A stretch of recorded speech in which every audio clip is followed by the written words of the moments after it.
Okay, so morning. Is everyone seeing the intro slide?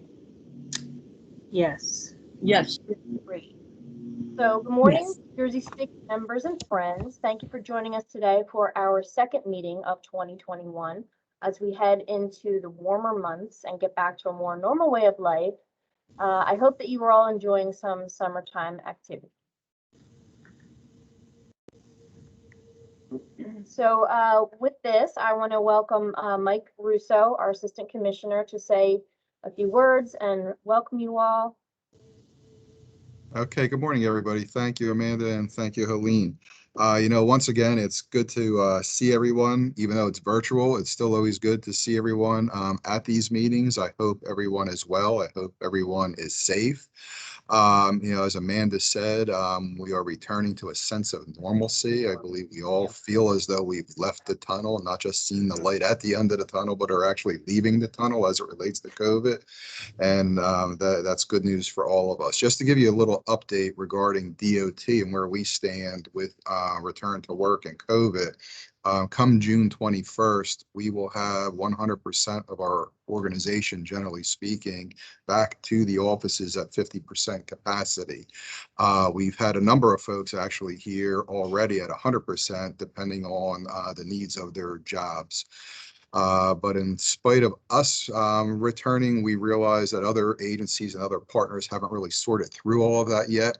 And we will continue to have meetings such as this in the virtual world to accommodate all of our partners' needs. The second reason is we've learned that having these meetings virtually provides better access, provides better participation, potentially. So there's a lot of advantages to continue to have a virtual component of these meetings, even after we return back to the workplace. It expands access to these meetings. So I envision us continuing to have some virtual element to these meetings moving forward. So in addition to today's typical agenda items, the FHWA updates and the CIA updates, we also have a feature presentation that I'm looking forward to today regarding strategic workforce development. And I want to thank in advance Michelle and Kelly and Vicky and Crystal for making themselves available, and for Zenobia for pulling this together. But most importantly, I also want to take advantage of this opportunity to acknowledge that Michelle Shapiro is going to be retiring from the department come July 1st. And I want to thank her for her involvement recently in STIC. And I want to thank her also for all of the support she's provided to this agency, particularly getting us through COVID. So with that, Michelle, if you're on yet, congratulations. We're going to miss you, and thank you for being at today's meeting. Thanks. You're welcome. So with that, I believe at this point, I'll hand it over to Helene. And unless there's any other items, Amanda or Helene, that you would like to touch on, I'll pass it over to Helene to do the FHWA updates.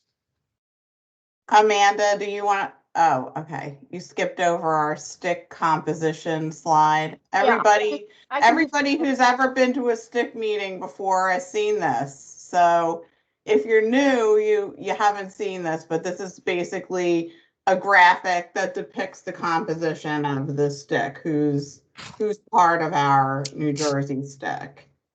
I have a tendency to always miss that slide because I'm looking at my notes and not looking at the screen. That's okay. Well, so thank you for picking up on that. We may have some new people who haven't seen Absolutely. this. Absolutely. If you're not new, you've seen this many, many, many times. We do like this graphic a lot.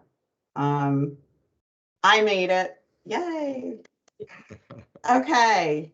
So it's time for my updates. Hi, everybody. And I'm going to just update you quickly about a couple of items. Can you move to the next slide, Amanda, so I can remember what those items were? Yes. Okay. Yeah, this got sort of changed a little bit, but just don't mind the formatting. The EDC 6 progress report number 1 and STIC incentive status update. is due July 8th. I sent out a message to CIA leads, all of you, requesting these status reports and updates. Don't forget about, I know every time I remind you that the STIC incentive status update report is due, but sometimes I don't think maybe we don't read quite that far into the message.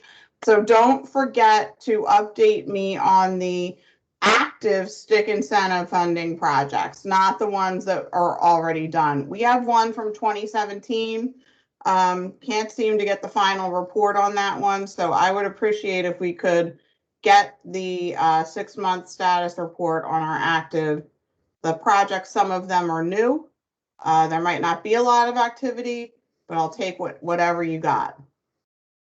The other thing is, New Jersey volunteered to be the pilot state for this Let's Go workshop. This workshop has been adapted from a workshop that the FHWA used to use internally that was called Leap Not Creep. And the intent is to take an initiative that a state, in our case, that a state wants to advance, but they're sort of having trouble like getting off the ground with the initiative. They don't really have like a cohesive team. They don't really have like a strategic plan or a plan, an implementation plan. And you really need to sort of get motivated to go. And this helps sort of formalize or put into action a team, with strengths identified and opportunities identified, so that if we don't have the right team members, we can get them.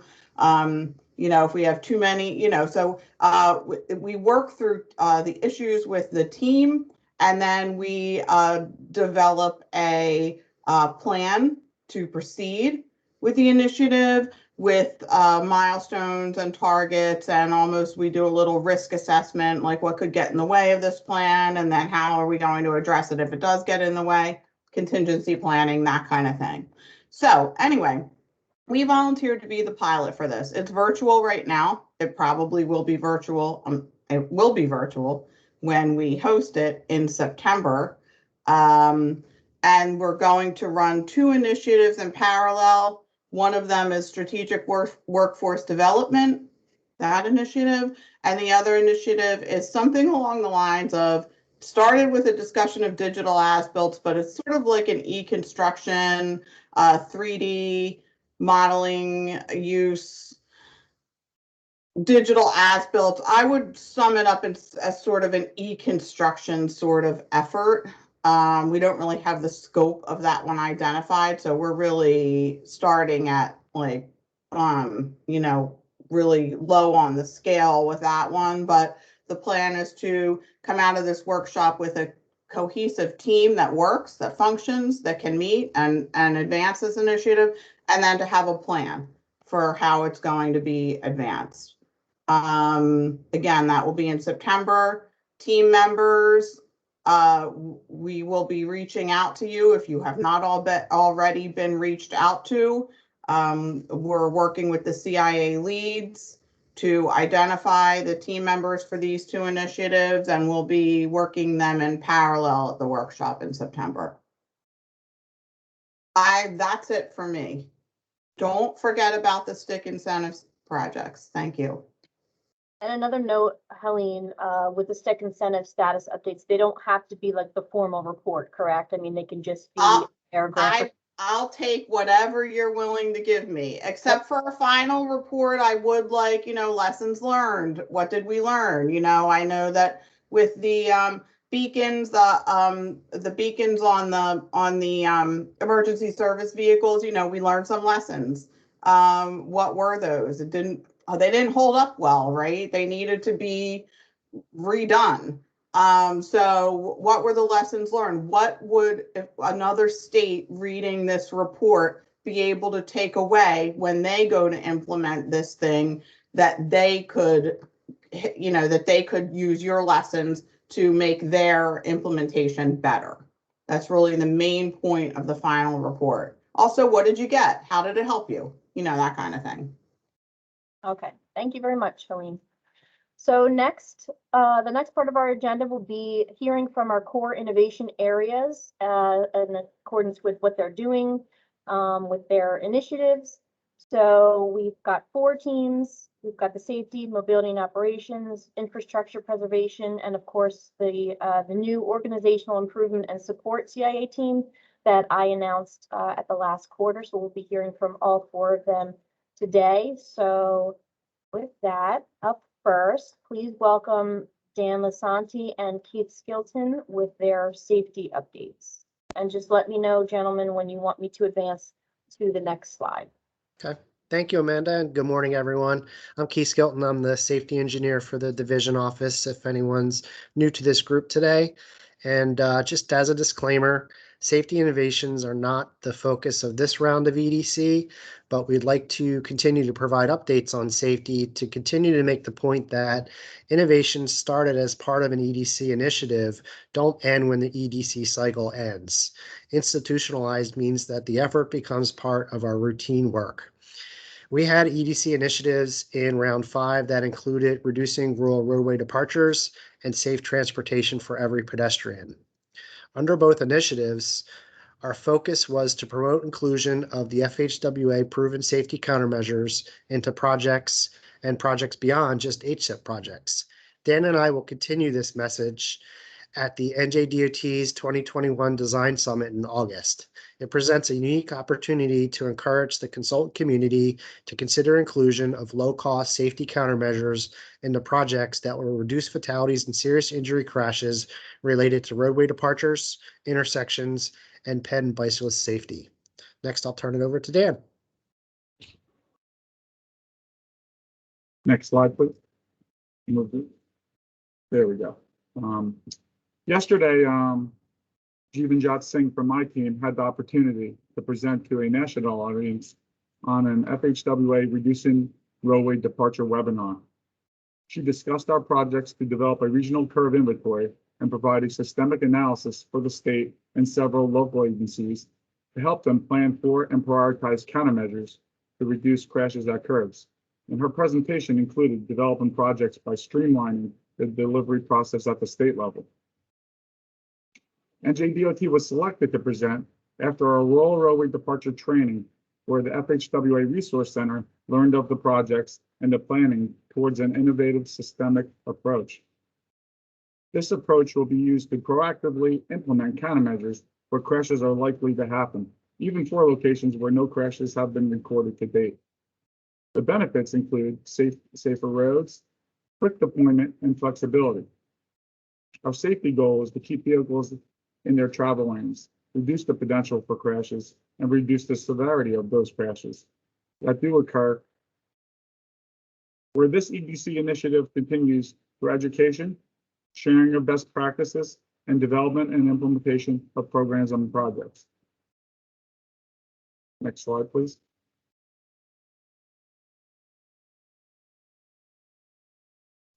Everyone does it, right? I was on mute. So thanks, Dan. In our last meeting, we discussed our New Jersey 2020 Strategic Highway Safety Plan and how it was developed with innovative approaches to strengthen the Complete Streets implementation. If everyone isn't periodically checking for updates on the Innovation Spotlight under the NJDOT's Technology Transfer website, I encourage you to do so. Highlighted on the site is how a Complete Streets policy led Mercer County to promote bike-friendly resurfacing in their bicycle master plan to make roads safer for bicyclists by creating a network of bike routes throughout the county. We love to hear these successes consistent with our efforts in improving pedestrian and bicycle safety. Lastly, I wanted to follow up on our STIC initiative and how that influenced the NJ 2020 Strategic Highway Safety Plan through the action plan that was developed. That direction, in part, has turned into future efforts of exploring how to include equity into safety investments and consideration for implementing a safe system approach in future cycles of safety planning. New Jersey has already been nationally recognized for including fairness in both the planning process and its outcomes. Next week on June 24th, Zenobia, who'll be presenting here in a little bit, will be presenting on how New Jersey is incorporating equity considerations into safety investments to a national audience in an FHWA safety culture webinar. Also, recent upgrades to New Jersey's Safety Voyager application now provides quick and easy visual perspective of crash data as it relates to an equity analysis mapping layer. This can be used by municipal and counties users to create detailed, defined queries for development of projects that have safety and community benefits. At our next STIC meeting, we plan to share NJDOT's systemic program addressing pedestrian safety at mid-block crossings, among other safety innovative achievements. And with that, I'll turn it over to the next CIA team update. Thank you.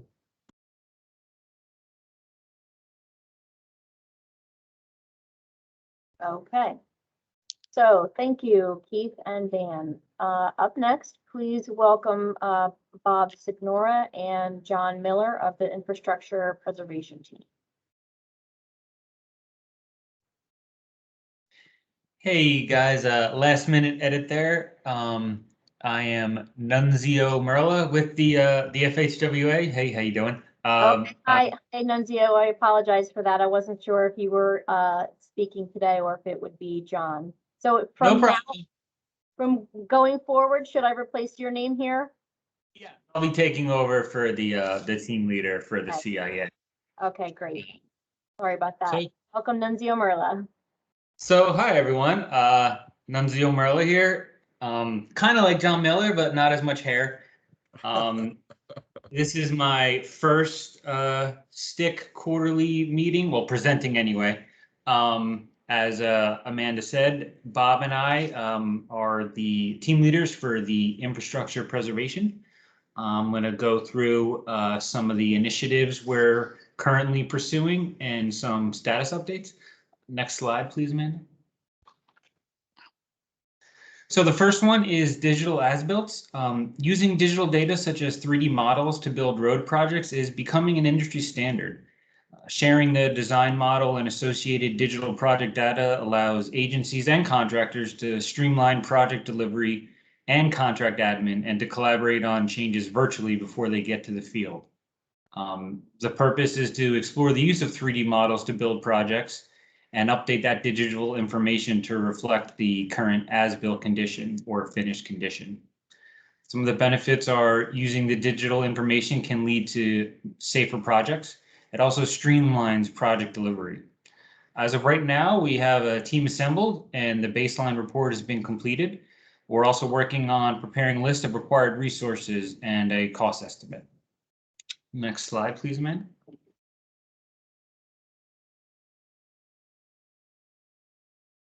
There we go. So the next one we're working on is e-ticketing or electronic ticketing. It improves the tracking, exchange, and archiving of material tickets.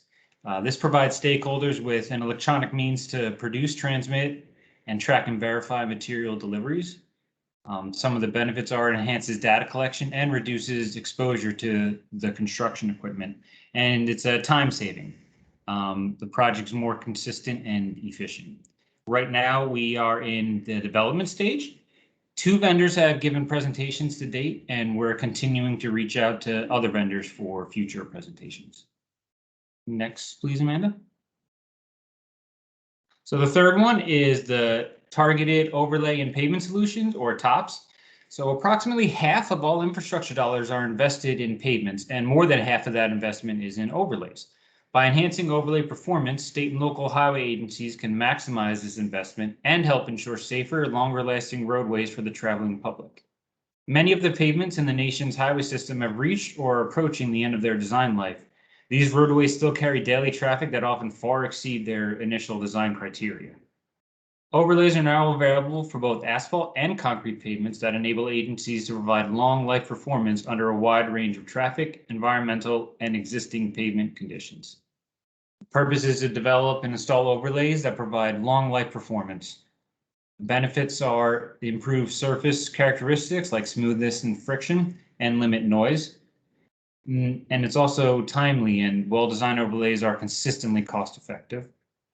Right now, NJDOT is actually the lead agency using high-performance thin overlay, or HIPTO, binder-rich intermediate course, and also stone matrix asphalt.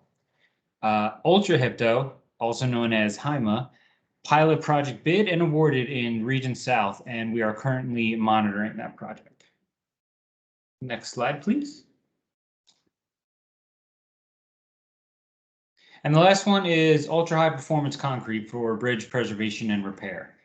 Ultra high performance concrete is a fiber reinforced composite material with mechanical and durability properties that far exceed those of conventional concrete materials. This has made it popular for bridge construction, especially for field cast connections between prefab bridge elements. Bridge infrastructure preservation and repair is a new application of UHPC that offers enhanced performance and improved life cycle costs over traditional methods.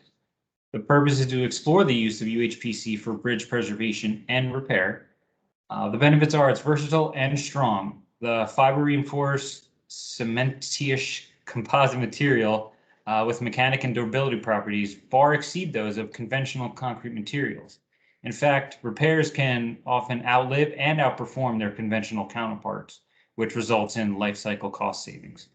Right now, there's 2 pilot projects using UHPC that were completed in 2020, as well as additional deployments in 2021. Information is being gathered on performance and usability. Life cycle cost analysis is going to be conducted, and the bridge design manual will be updated to include UHPC PNR. With that, next slide, Amanda, but that concludes our portion, and I'll turn it over to the next CIA team update. Thank you. Thank you very much, Nunzio, and officially welcome to the NJSTIC family. Thank you. Okay, next, please welcome Sue Catlett and Ake Pomsabath of the Mobility and Operations CIA team. Good morning, everybody. My name is Sue Catlett. I obviously work for the department, and I work in transportation mobility with the research and planning folks. If you can advance there. Thank you. So with the next generation, Tim, what we are doing is we're looking at computer-aided dispatch, which is CAD. Contrary to what designers think CAD is, this is computer-aided dispatch that helps police dispatchers, first law enforcement, relay messages and whatnot. We've been trying to integrate with the state police for a while, but they were in the process of engaging a new system, a brand new system, and it took them a bit. However, just in the beginning of June, they managed to deploy their new system, and they're still getting used to it. But we have had a number of conversations with them regarding having a spot for NJDOT to tap into it and grab some information. Obviously, there are some considerations that need to be adjustments made. We can't get personal information and all that, but there is some information out of their system that would help us, such as when the phone call was first made to them to help us figure out when the incident began, when a crash was first reported. That sometimes is a little bit difficult for us, and this would help us get to that piece. One of the things about moving into the locals is that we are continuing training. When last year through COVID, the TIM group managed to adjust their training and make it virtual, and so they managed to continue training people, fire, rescue, all the people that need it. So they were doing really good with that. One of the groups that we have is a 495 working group, and that was initially created when the 495 rehabilitation construction project was starting. And if you talk to anybody that's been there at the beginning of that project, the working group was a little bit rough. It wasn't the easiest thing. There was I guess just a few raised levels of voices in that group, but now they all meet regularly. They have conversations. They are transitioning the group from being a specific construction project group into working on a regular basis as to how they can help each other out in the area, how you respond, what incidents do you have to be aware of, what other projects, what are situations you have to do. So that's working well. The group is also, the TIM group is working on creating a new working group, and it's going to be the northwestern part of the state, kind of focused around I-80. There's a number of areas there, and so they're beginning that phases of introducing themselves to people, talking about what they want to do, how they want to help, coordination for responses and whatnot. And it'll take time getting there. Some of the other stuff that they're doing is reaching out and coordinating and touching bases with rescue groups throughout the state. And if you go to the next slide, there's something that they are quite proud of, and they should be. This was a press conference two Fridays ago, I think it is now. Yeah. Where there is a sticker now that says "Slow down, move over," that will appear on the back of the DOT response vehicles. It's also going on other rescue vehicles throughout the state. And it's basically to try and highlight the fact that when you see a first responder on the side of the road with its lights on, or in a lane with lights on, you are supposed to slow down and you are supposed to move over. Obviously, you have to take your own safety into account there, but we want people to come home safe every day. And just last year, one of our SSP drivers was hit. So it's an important topic for all of us. Everybody, everywhere. This should be an important topic. And this is in the bottom right corner. You'll see that the Hamilton Fire Department has their stickers on the car. So it's something that we're working on involving everybody into it so that we can all coordinate responses better. And at that point, I'm going to turn it over to Ake. Thank you, Sue, for the update. Good morning, Ake Pomsavat with Federal Highway. I will provide an update for Crowdsource to advance ITS and traffic operations program. NJDOT will be collaborating with Waycare, a crowdsource information service provider that provide a cloud-based platform and data analytics tool to support the ITS and traffic operations program. It will be a pilot project and at the development stage. NJDOT was awarded the STIC incentive grant on February 8. Federal authorization of funds was approved on April 12. Currently in the procurement stage of executing a contract with Waycare. And this concludes our update for the CIA Mobility and Operations team. Okay, thank you, Sue and Ake. Okay, so I announced during the last quarterly meeting that we now have a new CIA team called the Organizational Improvement and Support Team, led by Zenobia Fields. So please welcome Zenobia, who will be talking to you about what they've been working on. Okay, good morning, everyone. So mainly what we've been working on is really understanding the structure of the two innovations. So the virtual public involvement and also looking at the strategic workforce development. So as we move to the next slide.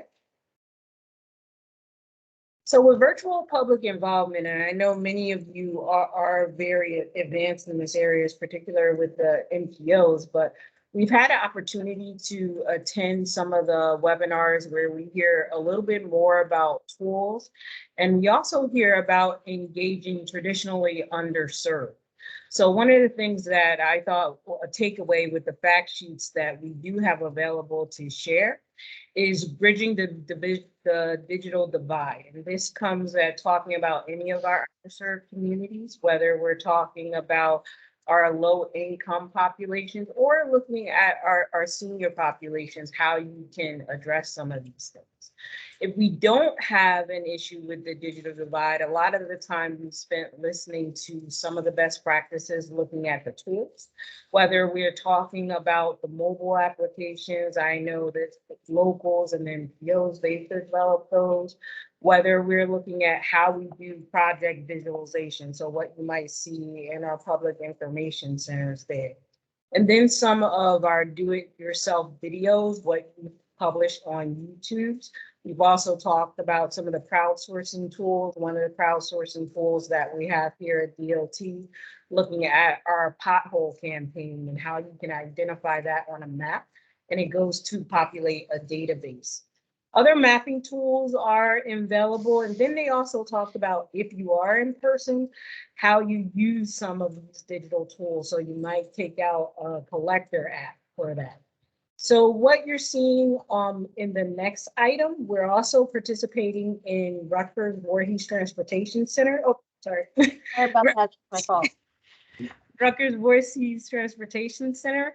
They've conducted key informant interviews, and they really wanted to hear from us what are some of our key and future engagement techniques. So we talked about what we're doing at our PICs, our public information centers. How do we get out about reporting a problem? We talked about the potholes, anything of that crowdsourcing. This is an advertisement you're seeing in the lower left-hand corner about this is advertised on Twitter as well as LinkedIn.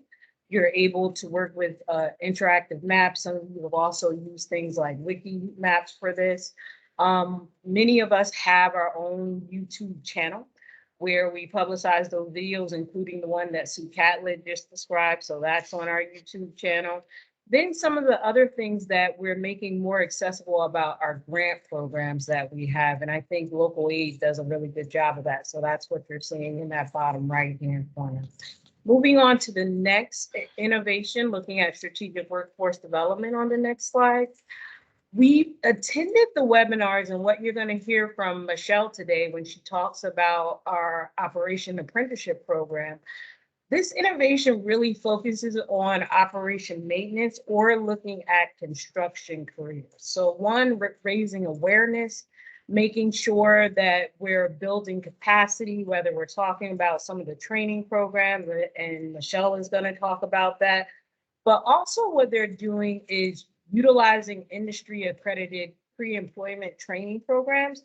These can be developed through working with different contractor associations. For us, it could be like a ACEC. Some of the other ones you're seeing are listed down at the bottom there with their logos. And they describe what we can do working with AASHTO, for example. And we're going to hear a little bit about that from Civil Rights, because they have a recruitment program that we could work with, or General Associated Contractors Association.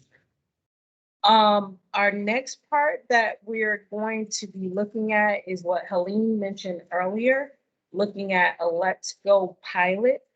For the workshop, we're looking at is what can we do for succession planning efforts, in addition to talking about what's already being done with the Operations Apprenticeship Program. And that's really going through an assessment level right now. We really want to look at what we can do to design a succession planning program. And when we say these innovations, it's not only looking at succession planning at all career levels, but also really preparing for that transportation workforce of tomorrow. Some of these innovations that we're looking at, making sure that we have skill sets like data scientists, some of the things to leverage ITS. What are we doing to leverage machine learning? Really trying to figure out at all staff levels, engaging at from entry level to executive level, how we develop those skill sets. So we have a diversity of team members that are interested. I've heard back from about 10 right now. I believe we said we're going to try to keep that workshop down to 15 participants just to start with. But these team members, they're going to develop things like SMART goals, looking at it has to be measurable and realistic. Then we're going to be looking at doing a SWOT analysis to develop that action plan or that implementation plan to move it forward, because this is not just looking at this one workshop, which is going to be in September now. So it got moved back to July. It's really going to be looking at what we can do to implement this innovation over the course of a 1.5-year commitment. Then looking at how do we market what we're doing to get buy-in from the rest of the agencies and also our locals. I mentioned things like we have a lot of our DOT staff that are involved, but we are looking for participants from other agencies such as the counties, municipalities, and NPOs. So if you are interested, please let me know. Then we're going to develop how are we going to monitor this? What's going to be our milestones so we know that we're successful and attracting it. So we're looking forward to participating in this workshop with FHWA and this pilot. And also looking forward to this discussion that's going to continue with strategic workforce development. Michelle is going to talk about the apprenticeship program. And then from the civil rights team, they're going to talk about some of the recruitment and succession plannings that they've seen successful in the past. Okay. Thank you, Zenobia, and all the other CIA leads. Now, the next part of our agenda is our feature presentation. And as Zenobia mentioned, we will be learning about the Operations Apprenticeship Program by Michelle Shapiro. And then after that, we will be hearing about the reinvigorating succession planning and special recruitment programs. I guess Vicki and Crystal will be talking about that one. So first up, we have Michelle Shapiro. So welcome. Thank you, Amanda, and good morning, everyone. I'm Michelle Shapiro, Director of Human Resources for the Department of Transportation. And as Mike mentioned, soon to be retired Director of Human Resources. Kelly Hutchinson will succeed me as Director of HR. Unfortunately, she couldn't be here today, but she will serve as an excellent resource moving forward. In addition, I would be remiss if I didn't mention also in the meeting, Andrew Tenard. What I'm going to speak about today was really his brainchild and his vision that we just kind of helped push forward. So he's here as my backup as well. So I was asked to provide a short presentation on DOT's Highway Operations Apprenticeship Program in an effort to show you a recent workforce development strategy at work. In doing so, it would really be easiest if I talked a little bit about why we engaged in this apprenticeship program and also what we learned from it. So why did we undertake developing an apprenticeship program in highway operations? There were actually several reasons that we engaged. The first was our inability to identify a good pool of candidates who had the experience that we were looking for. Secondly, we realized that there were inconsistent job skills throughout our crews. Supervisors approached on-the-job training differently, and not all had learned best practices themselves, so they were passing on less than desirable practices to their crew members. And finally, we realized that our resources were insufficient as structured to perform meaningful specialized work. So what did we do about that? Next slide, please. So the first thing we did was to consolidate by eliminating specialty crews. Our crews were broken down into 4 different types previously. We had landscape crews who handled vegetation control, bridge deck work, tree trimming, tree removal. We had construction crews. They did basin repair, bridge deck work. We had sign crews. They handled all types of signs from, the signs on the side of the road in addition to those overhead. And then we had our maintenance crews who handled all other non-specialized roadway work. So broken down in this fashion, for example, if you had a tree that needed to be removed, the crew had to put an order into the specialty landscape crew, and they would get to it when they could. That might take a week, it might take 2 weeks, it might take a month. So it really was not an efficient way of doing our work. In addition, the different crews held very unique titles and had specialized skills. So we weren't able to share the resources among the crews. So we did the only thing we could, and that was to consolidate the work and the titles to create a new crew structure, one that could get all the work done. So how did we do that? Next slide, please. So we started by developing a new title structure. Where we once had 15 independent specialty titles, we now today have 6. Each crew has a supervisor, an assistant supervisor, and a complement of highway operation technicians at various levels. With the titles, we also established a staffing profile for each crew. The staffing profile in this slide is an example of what the average crew looks like in DOT. Since each level of the title represents a different level of job knowledge, skill, and responsibility, it was important to establish how many of each title would be needed to perform the work within the crew area.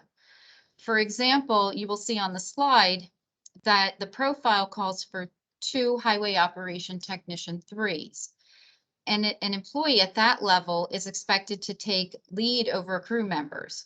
Since we don't want every employee to take lead, we limit that level to 2 positions. And then we gave the same consideration to all levels of the title. Once we had that staffing profile set, we transitioned each crew member into the appropriate level of the new title series based on the title they were coming from. And from there, we were easily able to identify the gaps and then start to focus on filling those gaps. Next slide. So what was next? The next and probably most important step was training. We understood that we had to develop a strong training program in order to make this new title structure work. We also recognized that nobody knows the work as well as we do. So we developed a training team of our own subject matter experts from within the ranks of our crew supervisors, and we made them trainers. This group of SMEs, along with training experts from HR and Civil Service Commission, developed the training program, including the curriculum. But then we had to identify where to start our training. So we knew in order to succeed, the training had to begin with the employees in the hybrid crews so that they could learn how to perform unfamiliar work that was now expected of them. We had to first ensure that all highway operations employees could confidently perform the work that would now be expected of them. It would also ensure that the work was being approached consistently throughout the state. We called it level set training. And that consisted of both in-classroom training and practical hands-on training of all types of highway maintenance work. Once we had that accomplished, the training team initiated what we call advancement training. And let's look at that a little bit more closely. You will see on this slide that we developed training with the idea of supporting an employee through all levels of advancement in both skill and title, all the way up to supervisor. It's important to note that the training starts from the ground level. The entry level title, the trainee, doesn't require the candidate to bring any education or experience to the position. So training for this position has to start very basically, CDL, basic safety, basic winter operations. We want them to master the basics before tackling more. Then with each level, the skill sets advance right along with the title. As with the level set training, each level of advancement training includes both traditional in-classroom and hands-on practical training. However, the advancement training also includes an added element, on-the-job training. It's referred to as OJT here on the slide. Our supervisors first received training on what would be expected of them when they are now responsible for providing meaningful, fair, and consistent on-the-job training. We also develop training journals, which are issued to the employees at the conclusion of the classroom training. The journals include a listing of competencies the employees must demonstrate to their supervisors before they qualify for advancement. Through on-the-job training and an opportunity to demonstrate performance of various tasks, the employee receives a notation from their supervisor in their journal under each task for which they have successfully demonstrated their competency. Once they have received a certain percentage of journal notations, they're then eligible to apply for advancement to the next level. In all of this, there was just one obstacle that we had to overcome, and that was the civil service system in which we work. So if we could go to the next slide. As many of you may be aware, DOT has to work within a civil service system where advancement through title levels requires civil service testing. So developing an apprentice structure required a bit of finesse. Instead of developing a traditional apprenticeship program, we went with a more notional one.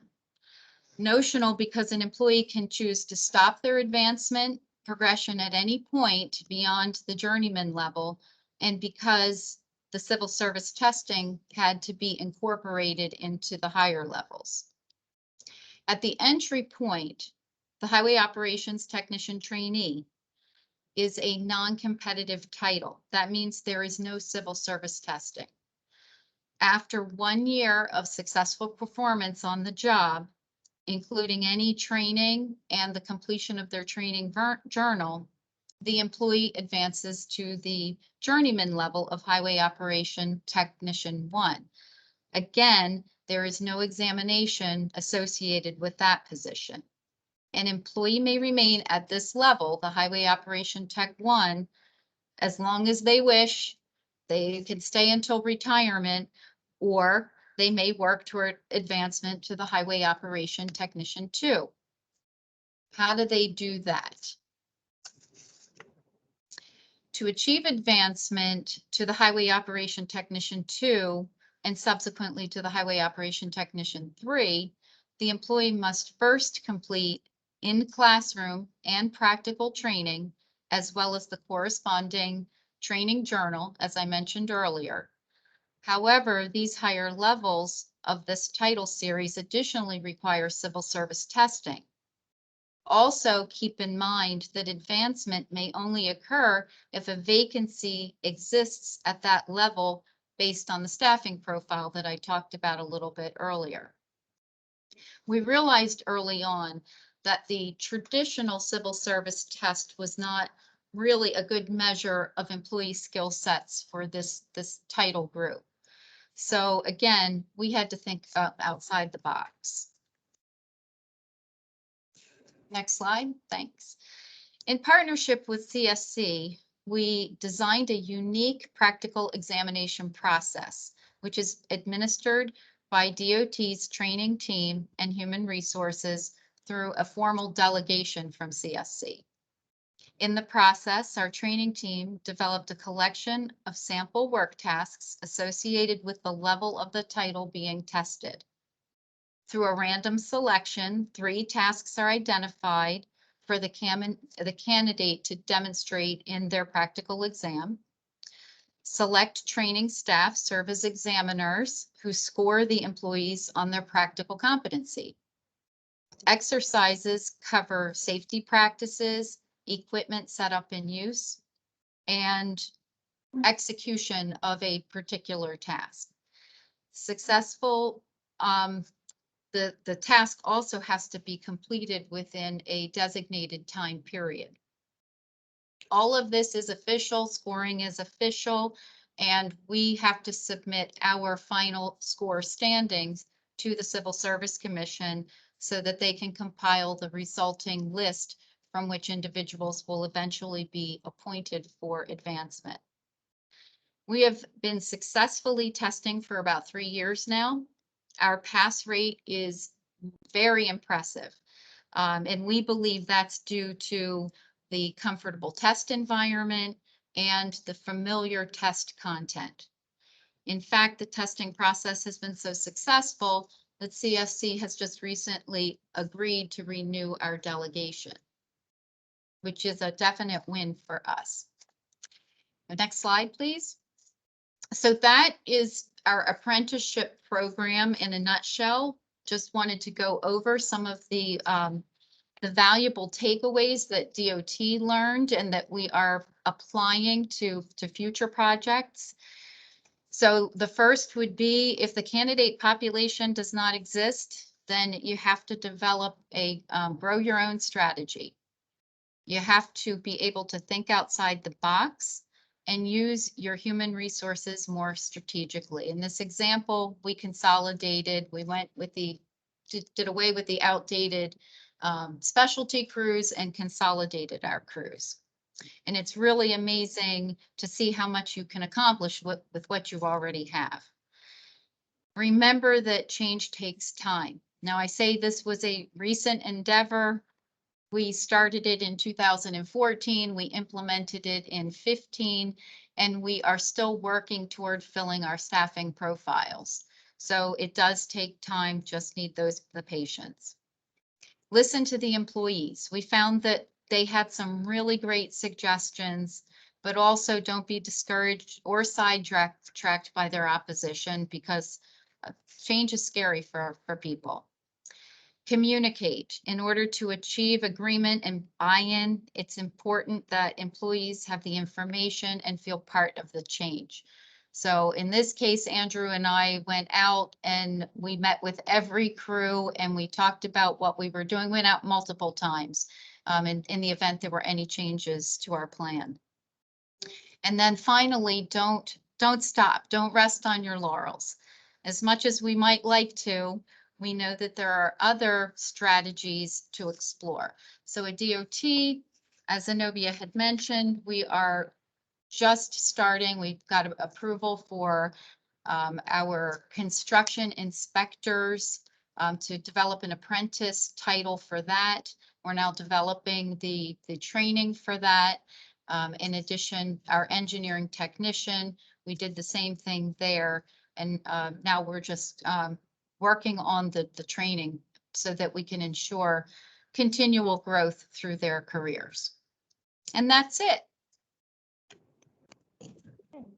Thank you very much, Michelle. Thank you. Thank you, Michelle. Okay. Michelle, Amanda/Michelle, there's a hand raised. Catherine Bull. I don't know, maybe just a question for you guys. Okay. Catherine, you can go ahead if you have a question.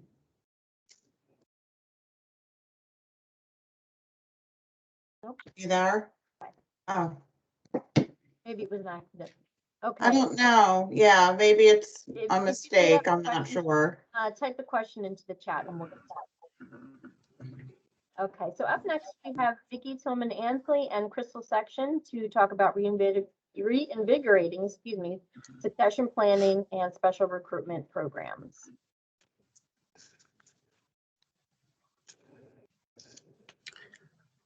Good morning, everyone. This is Crystal. Morning, Crystal. I will be speaking about the reinvigorating succession planning. All right. Okay, so I just want to give you a very brief overview and history of succession planning at NJDOT. In 2000, due to the massive retirement of key staff with institutional knowledge, NJDOT created its succession planning program, which was the first of its kind in New Jersey government. Some of you may be familiar with succession planning, others may not, but the purpose of succession planning at DOT was to develop and recruit a pool of leadership candidates to be available for selection to leadership positions considered critical to transportation policy making and to the success of the department's strategic workforce and business plan. Participation in the succession planning process was not required, it was voluntary, and nor was it a guarantee of selection in filling leadership vacancies. Some of the key areas for having our succession planning program to be effective and successful was that it was supported by the commissioner at the time, who was Jack Latier, and our senior leadership team. The program was implemented in 2001 through the Division of Employee Support, which was an arm of the Division of Human Resources. And it was managed by the director, a manager, and 3 staff. Next slide, please. Next slide, please. Okay, so one of the things that we did, I was part of the creation of I didn't create the bureau or the division, but I was one of the original staff when the division was created. So what we did a lot of homework and research, and we created a mission statement for the Bureau of Succession Planning, and it was linked directly to the mission of the department to ensure that we were aligned with the business plan of the department. Next, what we did was we created a succession planning steering committee, which was composed of our leadership team, members of our leadership team. The deputy commissioner was a part of it. We had 2 assistant commissioners, 2 directors.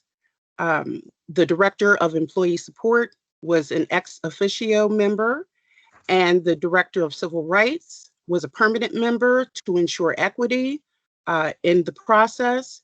And the manager of succession planning served as the secretary to the committee. So in looking at the mission of succession planning and linking it to NJDOT's mission, overall mission, we developed core competencies with senior leadership in the development of the program and looking at individuals who would probably be a good fit.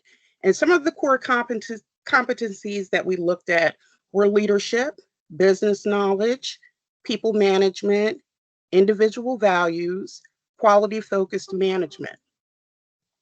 So once we developed those core competencies, we developed profiles for SES positions, because that was really the focus of the original succession planning program, was to have individuals apply for senior executive services positions as they became available.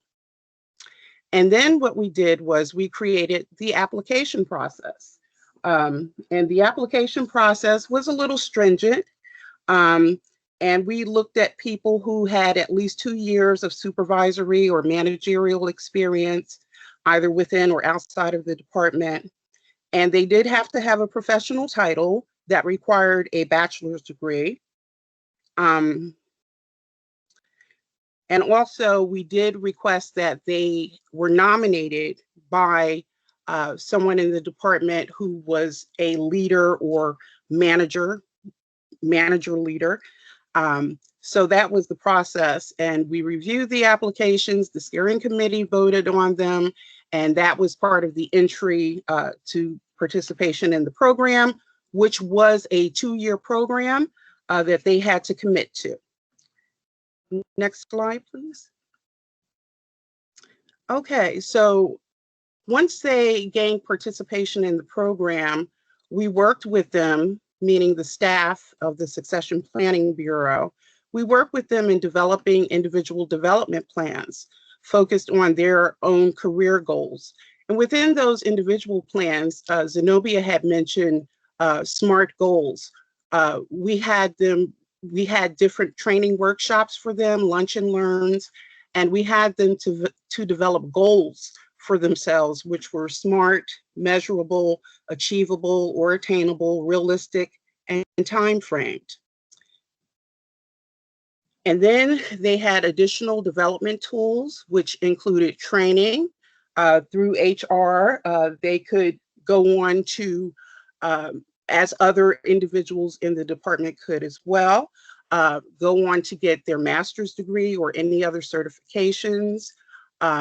We exposed them to different presentations. We had guest lecturers come in just to help shape them and prepare them for leadership in the organization. Excuse me. And next, one of the really key components of the succession planning program was the mentoring program. And I'm proud to say I was the coordinator of that program. I developed that program, and it was extremely successful because the key focus was linking current employees to those who were very experienced. In the event that they retired, they could help them in gaining understanding of institutional knowledge and processes that were effective in the department. So the mentoring program was very beneficial. We did ask them to commit to the partnership for 1 year. And after 1 year, they could transition out of that partnership and get a new mentor. So it was very beneficial. A lot of people enjoyed it. Once again, these additional development tools were not required, but they were highly recommended. And I'd say about 95% of the participants participated in the mentoring program. Next, we had task force assignments for the participants.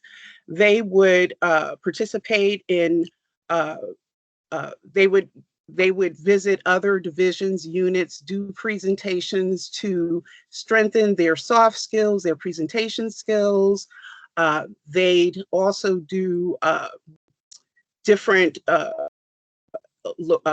assignments working in conjunction with other areas. So it was a very, very robust program, and it greatly benefited the participants and the department.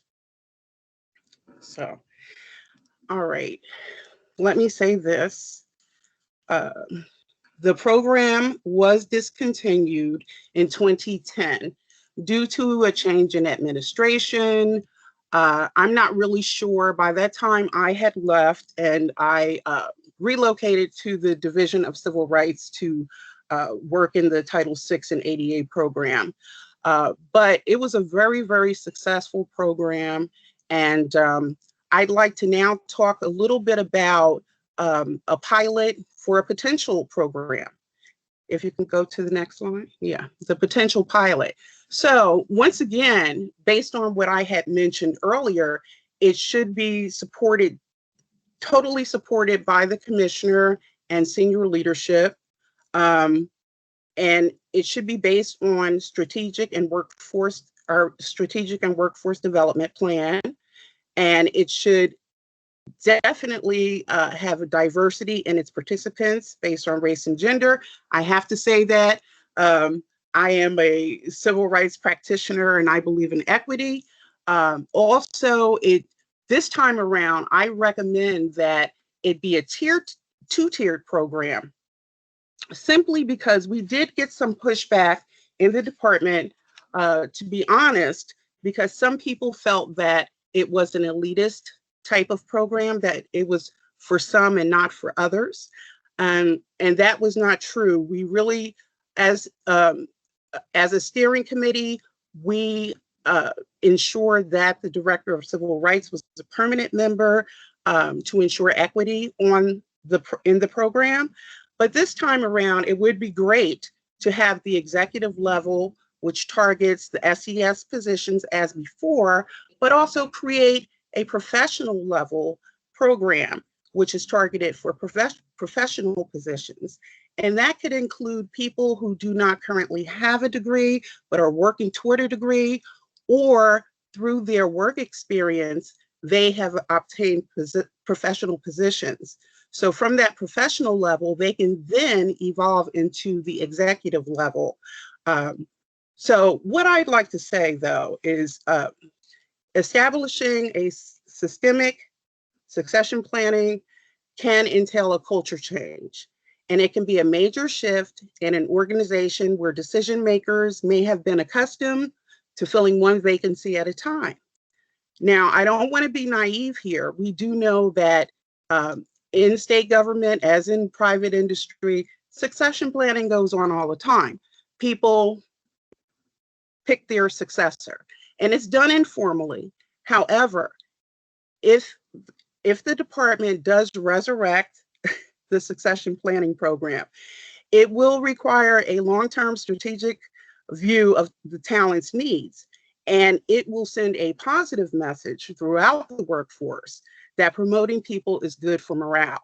And to have a formal system in place, the organization will have a clearer sense of the strengths of its internal candidates and enable them to make informed selections and promotion decisions. So to end this portion, I'd like to say that an effective succession planning program in government can be ongoing and a dynamic process, not static or a one-time objective. It not only empowers employees to achieve their professional goals, but also supports organizational goals. And it's essential in today's competition for talent. So as far as succession planning being transferable to local governments, yes, it can be. Using a similar template that we use here or that we used in the department, I think it can be very, very effective. You just want to make sure that the people who are serving on your steering committee have an open mind, open to diversity, and open to looking throughout the department for those next leaders. Are there any questions? That's it for me. Thank you very much, Crystal. Yes, if there are any questions for Crystal or Michelle or any of our CIA team leads at this time, please let it be known. Helene, is there anything in the chat? There isn't anything in the chat, just my notes in the chat. But there are no questions in the chat, just my stuff. Oh, I'm sorry. I'd like to make a couple of shout outs here because I saw someone in the chat. Sure. What I'd like to say is that this program was extremely effective in that many of the people who are currently in leadership within our organization went through our succession planning program. I don't want to leave anyone out who may be on the call, but I just want to briefly highlight a few of them.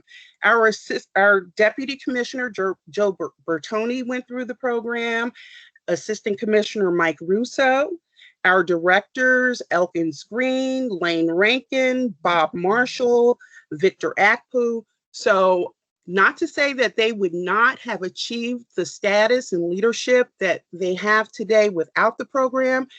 They did benefit from the program in some way, and it helped to groom them for where they are in 2021, and that was 21 years ago. So congratulations to you all. Thank you, Crystal. Crystal, there's a question from Lane Rankin. She's interested in knowing when phase 2, the new phase might be starting up. Sounds like a really positive thing. So I think Lane's wondering when that might be starting up.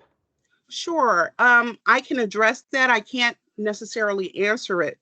But what I want to say is that succession planning is about a lot more than increasing employee training, and nor should it be the exclusive responsibility of the Human Resource Department. However, in the past, there was a division that was specifically created for that process, which was employee support. We no longer have that department within the department. So that would be something that Human Resources would have to initiate. I am available to assist if you want. And also, like I said, as a civil rights practitioner to ensure equity in how the program is being rolled out, the Division of Civil Rights is here to assist in that. But one of the things the department is going to have to figure out is how will this be rolled out? How will it be implemented? Who is going to have oversight of this? And in most organizations, succession planning, a formal succession planning program is housed in Human Resources. So that's a conversation, you know, that I guess our senior leadership team commissioner can have with our HR department. But as I said, I am available to assist in any way that I can. Sounds like a really great program, and I like the lessons learned with the two different levels, the SES level and the professional level. I really like that two-tiered sort of approach, because some people they don't aspire to be SES, you know, they don't want to be SES. So Exactly. It's nice to see the two different levels. Hopefully that'll get started up soon. Yes, that would be nice. Okay. So if there are no comments or questions or feedback at this time, I'm going to move to the next part of our agenda where I just... Amanda, it's Yes. Vic.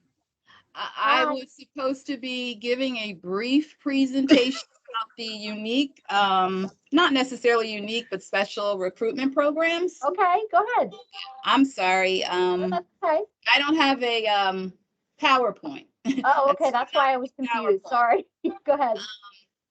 So I don't really have anything really unique or special as far as recruitment is concerned, because, you know, we do have a great recruitment program within Human Resources.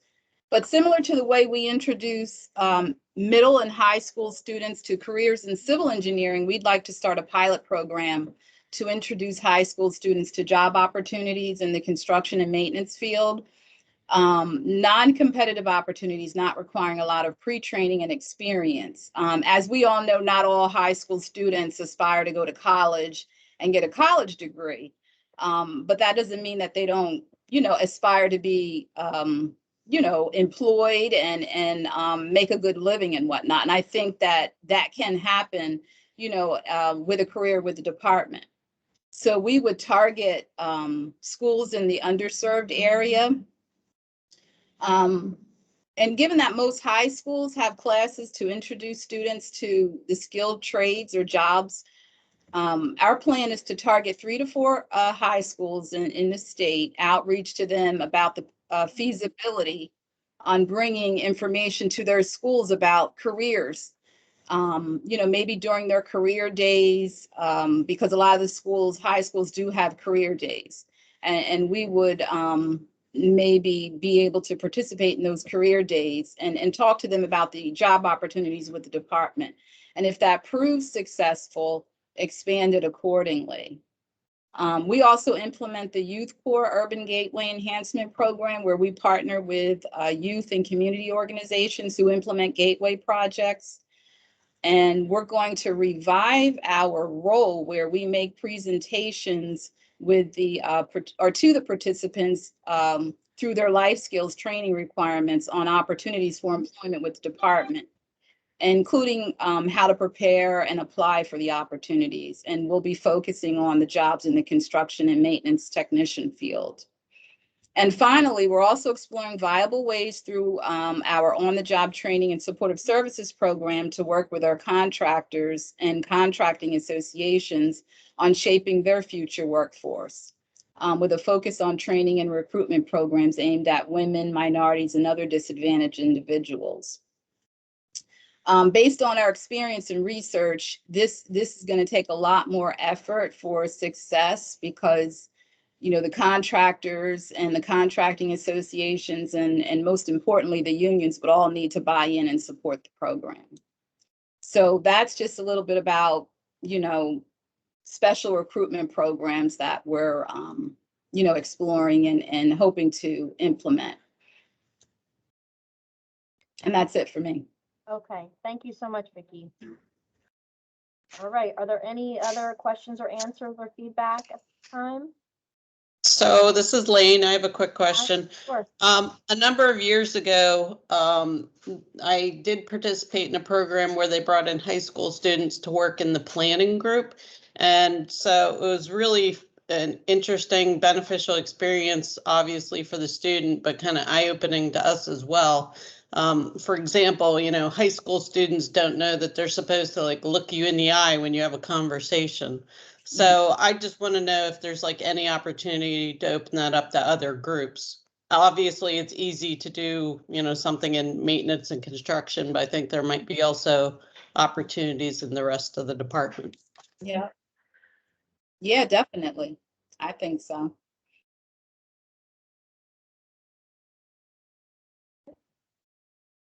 Anyone else?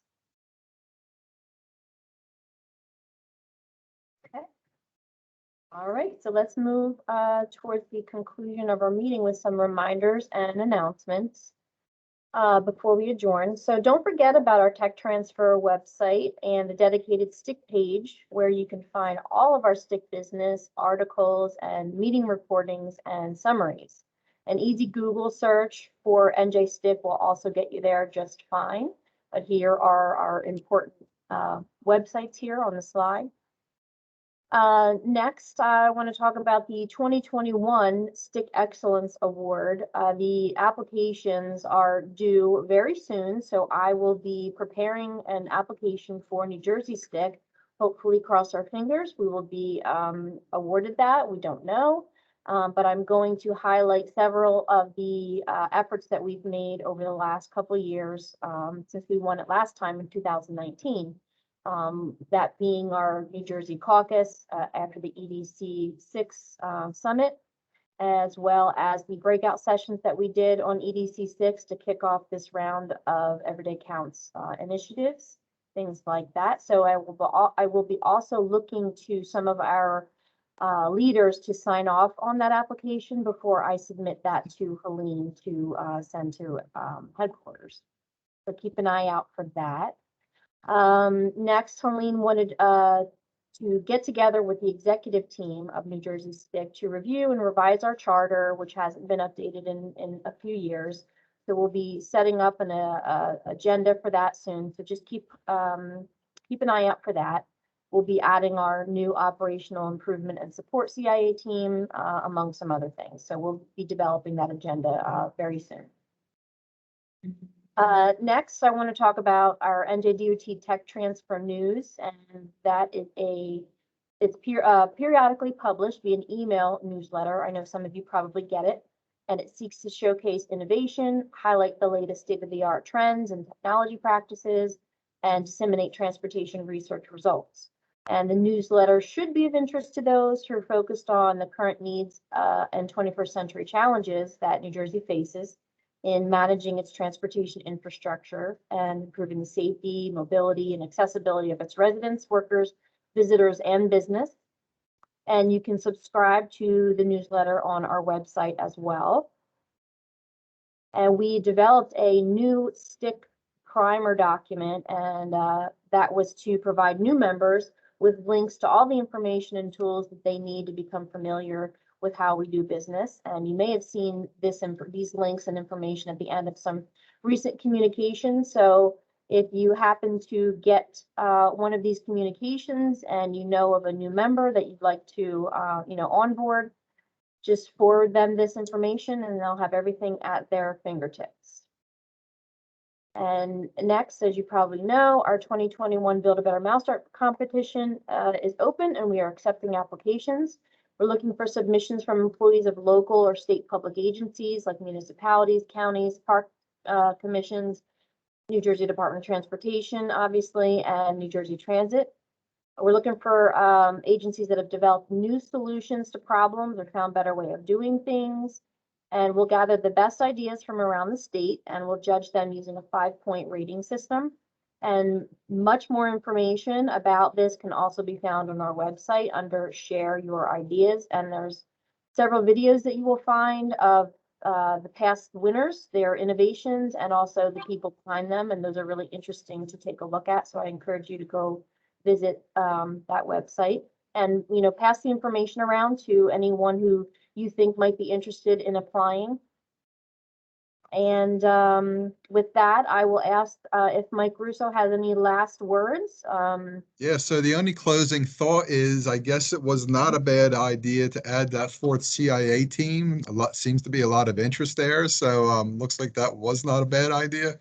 There was a number of members of senior leadership on this meeting today, I believe. I saw Joe and Schnell and Andrew, I know was here for a while.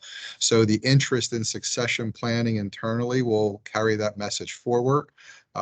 We have a meeting in the very near future with senior leadership. And then that CIA team will provide an excellent platform externally as well. So whatever information, innovation, best practices that we have to share, we now have a place to share it so that other entities can take advantage of that as well. Thank you for that. That CIA team has found a home, it sure looks like. Once again, I sent a quick message. Helene, Amanda, and your team, thank you very much. Once again, the content of this meeting was excellent, and I thank you for that. I thank all of the participants. And Michelle, congratulations and good luck in your future endeavors. We're going to miss you. Thank you. Congratulations, Michelle. Thank you. Okay, everybody. So that concludes our meeting today. Thank you all so much for your participation, and we really appreciate your support for New Jersey STIC. And we look forward to our, continued collaboration with you in the future. And if you have any questions or, topics that you want to talk about or get more information on, visit our website or just shoot me an email, give me a call. We'll be happy to help you out. So that's all, folks. Take care. Thank you, guys. Take care. Thank you. Thank you.